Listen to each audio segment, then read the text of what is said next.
আসসালামু আলাইকুম। আপনাদের মাঝে কমন একটি ইস্যু নিয়ে চলে আসলাম।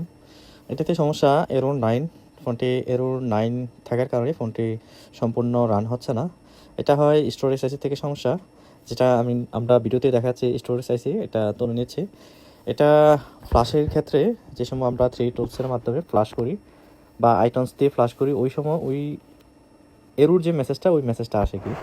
তো আমরা প্রথমে এটার স্টোরেজ আইসিটা তুলে নিচ্ছি। তোলার পর ক্লিন করার পর তারপর আমরা আইসিটাকে ভালো করার জন্য চেষ্টা করব। এটা করতে গেলে JCIT বক্স লাগে, ওই বক্সের মাধ্যমে আমরা এই আইসিটাকে ঠিক করে নেব।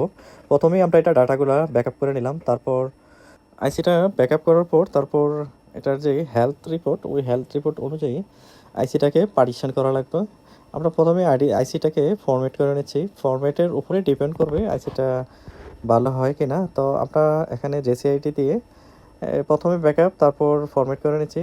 আলহামদুলিল্লাহ এখন ব্যাকআপ ফরম্যাট সম্পন্ন হয়েছে। আবার আগের যে ব্যাকআপ ফাইলটা ছিল এটা আবার পুনরায় সেট আপ করে নিচ্ছি, কারণ ব্যাকআপ ফাইল না দিলে ওয়াইফাই এবং আইএমইতে সমস্যা করবে।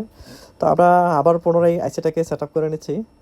তো এই সমস্ত কাজগুলো আমরা আইফোন যে কোনো ফোনেরই আইফোন 6 থেকে আইফোন 16 প্রো ম্যাক্স পর্যন্ত আমরা এরর যে কোনো সমস্যা, সফটওয়্যারগত হার্ডওয়্যারগত যে কোনো সমস্যা আমাদের কাছে সাপোর্ট আছে। আমাদের সাথে এখনই যোগাযোগ করতে পারেন। আইফোন ফোনের যে কোনো সমস্যা আমরা ইনশাল্লাহ সমাধান করে থাকি।